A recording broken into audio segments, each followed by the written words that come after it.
I told her I'd get a tattoo for her, which is why I got my Stay Strong tattoo. We have a lot of people that just go out of their way to destroy other people through Twitter. And Honey is one of those people who is so upbeat and so positive and wonderful.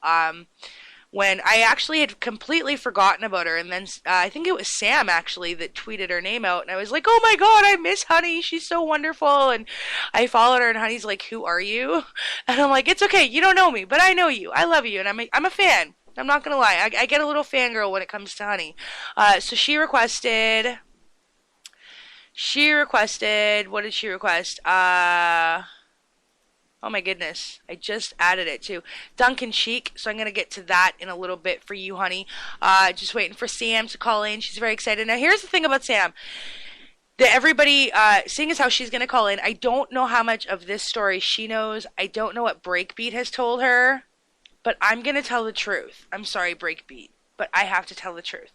So, prior to Sam hooking up with B, he had another girlfriend. I hated this chick. Didn't like her. I was jealous. I was mad. I was not happy that he was dating this girl. Did not like her one bit.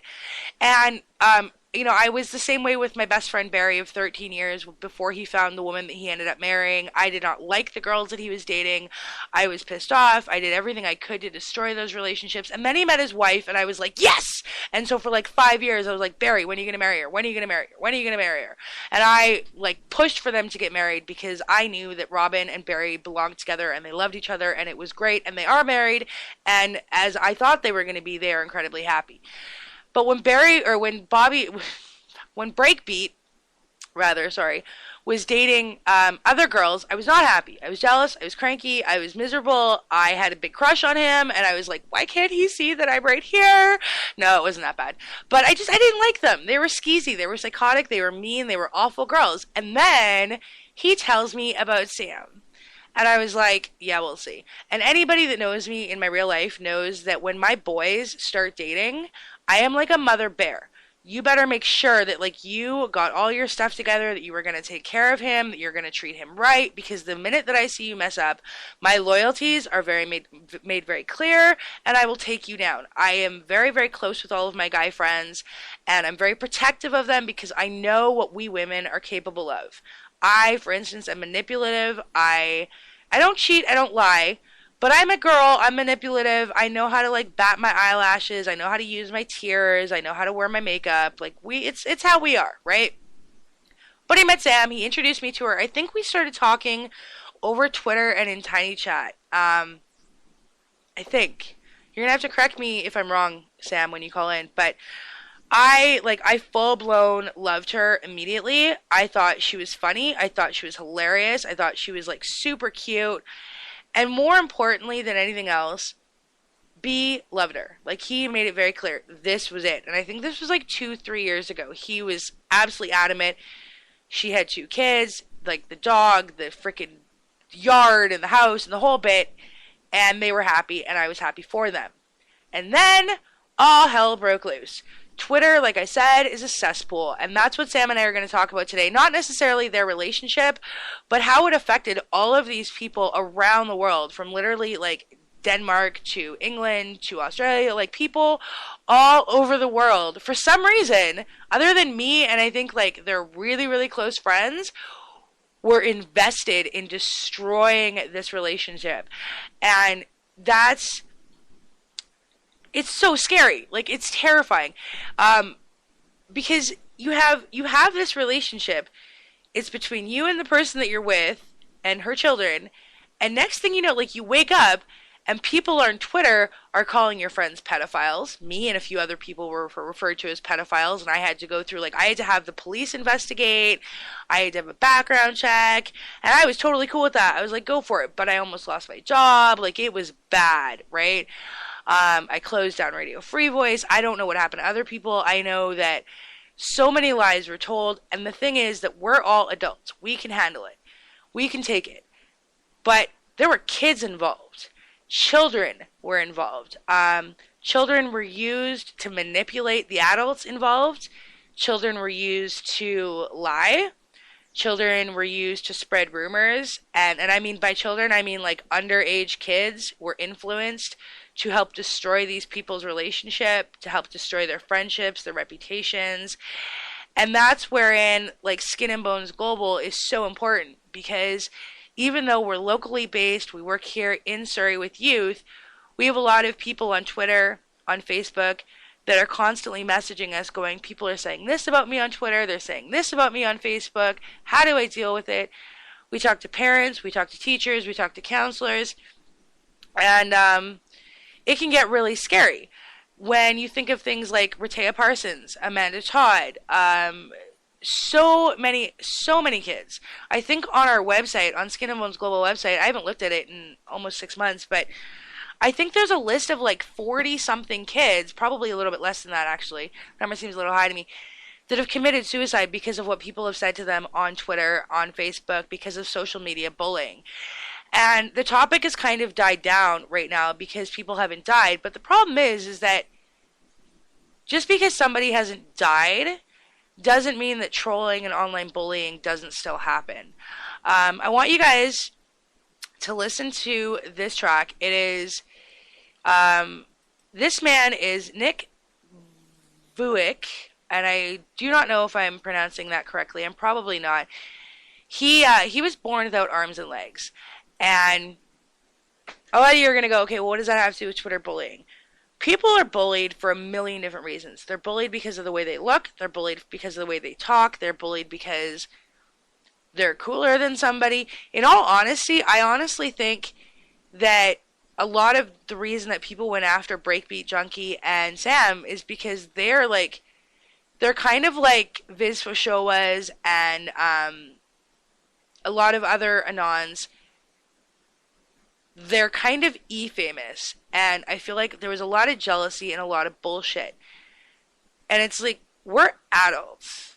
So if we can't figure out how to work out our problems on Twitter without trying to destroy each other's lives, how can we then expect the kids that we're trying to inspire, the youth that we're trying to protect, to do the same? So this is Nick and his perspective on how to deal with challenges in your life, while we wait for Sam to call in. I wasn't ready.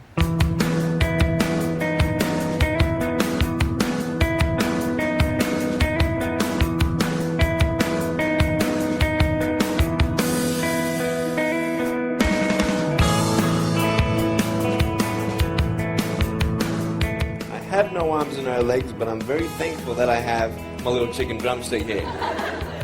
People freak out when they see me for the first time. It's so cool. I was at a water slide all by myself. Everyone obviously at the bottom of the slide is looking up and waiting for other people to come down, and here I come and they're freaking out. They're like, you know, like this. And I was so tempted to look at myself and go, what happened? You know?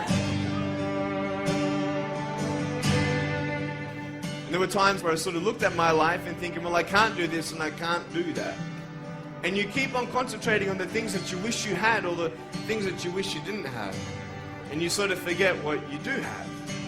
And there's no point, I believe, in my life where I wish I had arms, legs, I wish I had arms, legs, I wish I had arms, legs, because wishing won't help. But what I've seen in life are just a couple key principles, and the first thing that I've seen is to be thankful. It's hard to be thankful, man. I tell you, when I was 8 years old, I sort of summed up my life and thought, I'm never going to get married, I'm not going to have a job, I'm not going to have a life of purpose.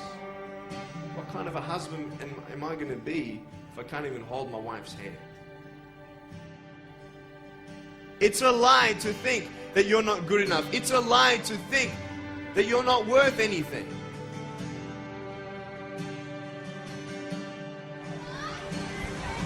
Oh boy. Woo! It's freezing, I can't feel my hands. I love life. You know, so many people come and say, how come you smile so much? And I'm like, well, it's a long story.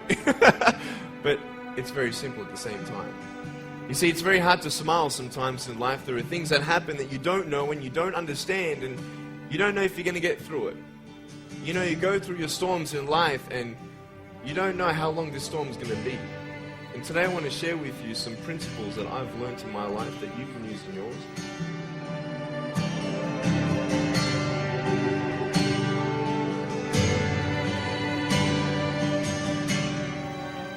Being patient is beautiful. I tell you, it's the hardest thing. But I realize I may not have hands to hold my wife's hand, but when the time comes, I'll be able to hold her heart. I don't need hands to hold her heart. You know, it is scary to know how many girls have eating disorders. It is scary to know how many people are just angry at life because of their situation at home and angry at others. It's scary to know how many people actually feel like they're worth nothing. Every single girl right here, right now, I want you to know that you are beautiful. You are gorgeous just the way you are. And you boys, you're the man. On this DVD, I share my experiences in life of how I've overcome challenges and seen a new, fresh perspective in life. To be thankful, to dream big, and to never give up. I speak to children, youth, and adults about key issues and principles that I've applied in my life that has given me the strength to conquer all that comes before me.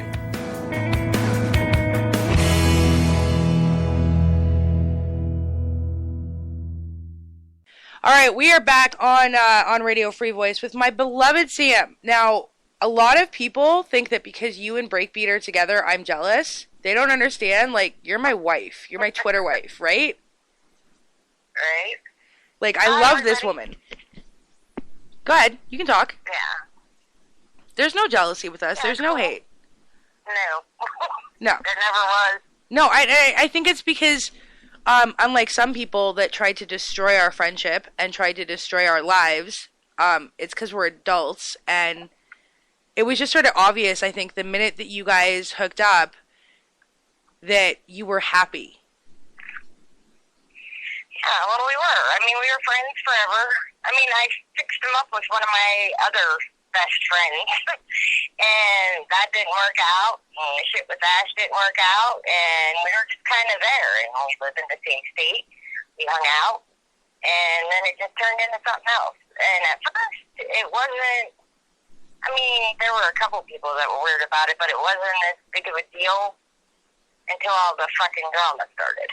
And that's the funny thing, is that, like, whenever I go back to Anops, people go, oh my God, Sin is here. Like, I have this reputation. I don't know why. I'm not a hacker. I never was a hacker. I guess it's because I knew Jeremy and, like, all the oldies, right? And, you and Breakbeat, me, Yokali, like, there's a big group of us. I guess we're kind of E-famous. And so, like, whenever any of us hook up with each other, it's like E-talk now or something. Like, everybody's got something to say about it all the time. And it's so funny because it's like, the three of us have never met.